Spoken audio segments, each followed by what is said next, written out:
Hi everybody, and welcome to part 2 of our notes where we are going to be talking about gas stoichiometry. So we are bringing stoichiometry back, which as you all know is my favorite. All right, and these are just going to be stoichiometry problems that are specifically dealing with gases. So let's review just what we do with stoichiometry problems to begin with. Always start with a balanced equation. Remember, stoichiometry is about mass relationships within that balanced equation. So we're going to write the balanced equation. Always determine what you were looking for, and by that I mean write the label of that. All right, what are you starting with? You're going to be given a lot of information, so it's going to be important to determine what you're starting with. And then factor label to get your answer. So let's go on ahead and look at number 1, and we'll do this one together. All right. What volume of hydrogen gas at STP, and this is important that it's at STP, and you're going to see why in a second, can be produced when 5.54 grams of zinc reacts with excess hydrochloric acid? So first thing, we're going to write our balanced equation, zinc plus hydrochloric acid. All right, this is a single displacement. The zinc is going to kick the hydrogen out and give you zinc chloride. Remember, zinc's +2, chloride's -1, so you need 2 of those. And what's left over is hydrogen gas, remembering that hydrogen is a diatomic molecule. So there's a lot to remember when it comes to balancing these equations, okay? All right, so now we do need to actually balance, and I see that I have 2 hydrogens on the right and only 1 over here, so I'm gonna go ahead and put the 2 there. That works out. So now it is time to deal with my numbers. What volume of hydrogen? All right, so we're gonna be dealing with liters of H2, because remember when we talk about hydrogen gas, we are talking about H2. All right, can be produced when 5.54 grams of zinc, so that's what we're starting with, grams of zinc, reacts with excess HCl. So if it's excess, that means there's plenty of it. So let's go on ahead and see where this factor label is going to take us. We know we're always going to go to the mole, all right, because that's how we make our relationships between the components of a chemical reaction. So 1 mole of zinc has a mass of 65.4 grams. I found that from the periodic table. I now want to go get rid of moles of zinc, and I want to go to moles of what I'm looking for, which is H2. I'm going to look at my balanced equation. Zinc has a coefficient of 1, so we put 1. Hydrogen has a coefficient of 1, so we put 1. Final step is going from moles to liters. And because we are at STP, because we're at standard temperature and pressure, all right, I know that at STP, 1 mole of any gas is 22.4 liters. That is Avogadro's law that we learned in our last set of notes. So 1 mole has a volume of 22.4 liters. All right, so we're gonna punch that into our calculators, and when we do, we get about 1.9 liters of H2. All right, so now let's take a look, or actually, why don't you go ahead and pause the video and you can do number 2 and see how it goes. All right, so I'm going to walk through number 2 with you. I'll go through this one a little bit more quickly. What mass of sodium chloride can be produced? So you are producing sodium chloride from its elements, remembering that chlorine is a diatomic gas. Sodium chloride is NaCl. I need to balance. I am looking for mass. I'm looking for grams of NaCl is my answer. I am starting with 112 milliliters of chlorine gas. I know automatically I'm going to need that in terms of liters, so I just go ahead and do that in my head. All right, so 0.112 liters of Cl2. All right, I am going to change from liters to moles using Avogadro's law because, again, I am at STP. All right, so that tells me that 1 mole, and in this case we're talking about chlorine gas, has a volume of 22.4 liters. I now want to get rid of chlorine, so I'm going to put that in the bottom. I want to go to sodium chloride, so I'm going to put that in the top. There's a 1 in front of the chlorine. There's a 2 in front of NaCl. And now I'm going to go from moles to grams. In 1 mole of NaCl, there is, sorry about that, 58.5 grams. So 58.5 grams. Again, I found that from the periodic table. I'm going to punch that in my calculator, and I get about 0.59 grams, again, depending on our rounding, of sodium chloride. All right, so those are certainly the most straightforward gas stoichiometry problems you're going to see, and these all are at STP, so we can use this nice conversion from moles to liters or liters to moles. Now let's take a look when I give you a little bit more challenging problems where you are not at STP. So this means that you're going to have to do a little bit more work. All right, so no more STP. When this is the case, you're going to have to use the ideal gas law to figure out your answer. So let's look at some examples. All right, so here we go, this is number 1 there. 35 grams of water decomposes, all right, so water is decomposing into H2 plus O2. We're going to balance this with a 2 and a 2. What volume of oxygen will be produced at 120 kilopascals and 200 degrees Celsius? So right there, I am not at STP. I cannot use that 1 mole and 22.4 liters. So instead, what I'm going to do is I'm going to still start with my amount, 35 grams of water. I am going to go to moles of what I'm looking for. All right, and moles of O2. Okay, so now this is just regular stoichiometry. 1 mole of H2O has a mass of 18 grams. We found that from the periodic table. There are 2 moles of H2O in our balanced equation for every 1 mole of what we're looking for, which is that O2. I am going to stop there. And this tells me that I have made 0.97 moles of O2. Well, that's great, but that's not what I was looking for. I was looking for volume. So now it's time to use our ideal gas law, which remember is PV is equal to nRT. We know the pressure, we know the temperature, we know the number of moles, and we always know R because it's a constant. So we can solve for volume. So algebraically, this is going to be volume is equal to nRT over P.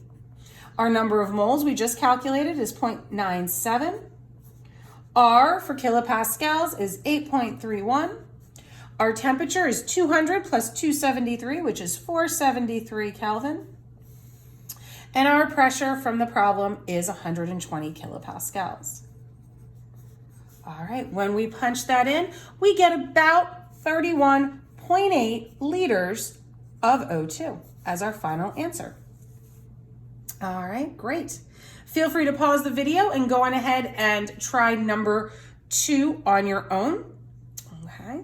All right, what mass of octane at 50 degrees Celsius and 75 kilopascals of pressure is necessary to produce 250 mils of carbon dioxide? So we should remember octane from our organic unit. Oct is 8, all right, ane, so it's gonna be C8H18 because that is an alkane. I am going to combust this, so I'm reacting it with oxygen to give me carbon dioxide and water. All right, when I go on ahead, and we already know how to balance these, when we balance it, we get coefficients of 2, 25, 16, and 18. Okay, so now it's time to do a little bit of work. So I'm looking for, as my final answer, the mass of octane, so grams of C8H18. All right, I'm given temperature, I'm given pressure, and I'm given volume. So in order to get to grams, I'm not at STP. So in order to get to grams, I'm gonna have to first solve for moles. So in this example, what I'm gonna do is actually do the ideal gas equation first. So here we go. PV is equal to nRT. I am solving for N, which is gonna be PV over RT. All right, so then we're gonna take our pressure, which is 75 kilopascals. We're gonna multiply that by our volume. Remember to change that to liters, 0.25 liters. 8.31 is our constant. And our temperature is 50 degrees Celsius, so that's 323 Kelvin. When I punch that in, I get about 0.007 moles of octane. Okay, excuse me, moles of CO2. All right, so now I'm going to do my stoichiometry to go from CO2 to octane. So moles of CO2 on the bottom, moles of C8H18 at the top. Looking at my balanced equation, I get a 2, and CO2 is a 16. And then finally, in 1 mole, sorry, I'm running out of room here, the molar mass from the periodic table of octane is 114 grams. When you finally solve for this, it's about 0.0998, or if you wrote 0.10, that's totally fine as well, grams of octane. All right, so hopefully you can see in these problems how we've done a lot of chemistry. We've balanced equations. We've used the ideal gas law. We've done a stoichiometry problem. Lots and lots of good stuff going on there. All right, let's continue. Okay, next up are some limiting reactant problems. Remember these from our original stoichiometry unit. Okay, you will have to do 2-factor label problems. Okay, so let's take a look. What mass of water is produced when you combine 25 mils of methane at 120 kilopascals and 250 degrees Celsius with 35 mils of oxygen at STP? So let's just take a look to see how this is going to work out. So I'm taking methane. I am reacting it with oxygen.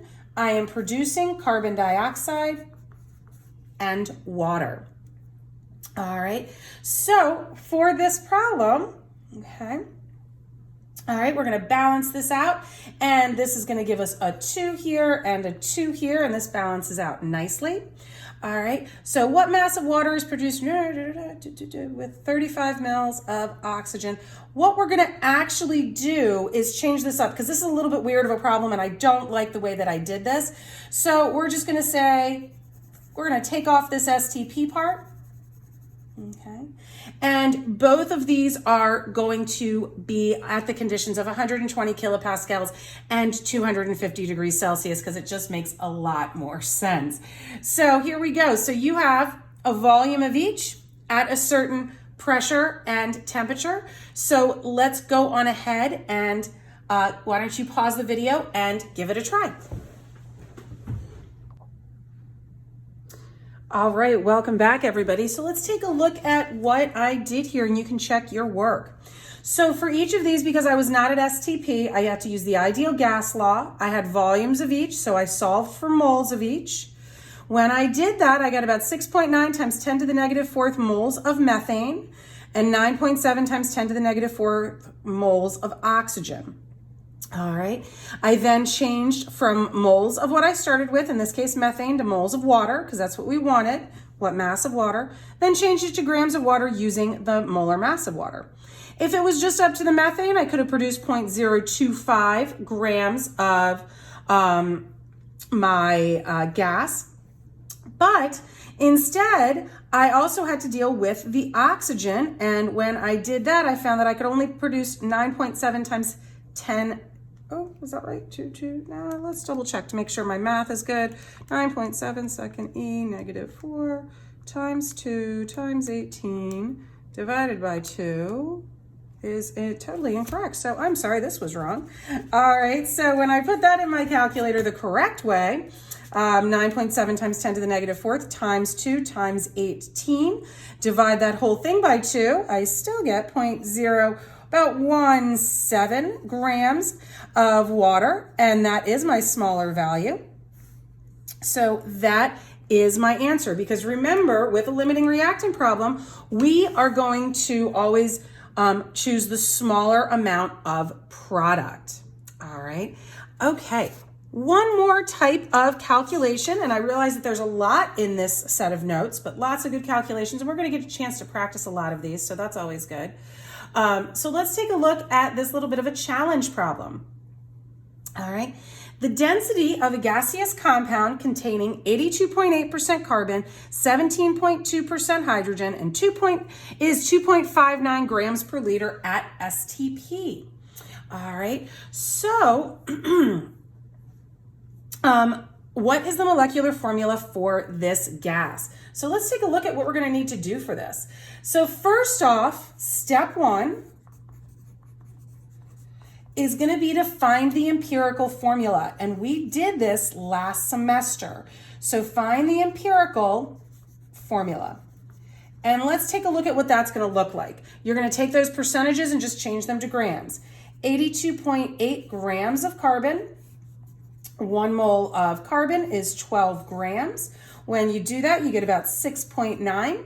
All right. And then 17.2 grams of hydrogen. Remember, this isn't a diatomic situation because we're talking about hydrogen within a compound. So we just leave it as H. 1 mole is 1 gram, so that's going to give us 17.2. We're going to divide by the smaller amount, which is 6.9. So obviously that's going to give us 1. When we take 17.2 and divide it by 6.9, we get 2.5. We don't want a fraction there. We need that to be a whole number, so we're going to multiply everything by 2. So that gives us 2, and that gives us 5. That means that my empirical formula is C2H5. All right, so that's the first step for this problem. The second step,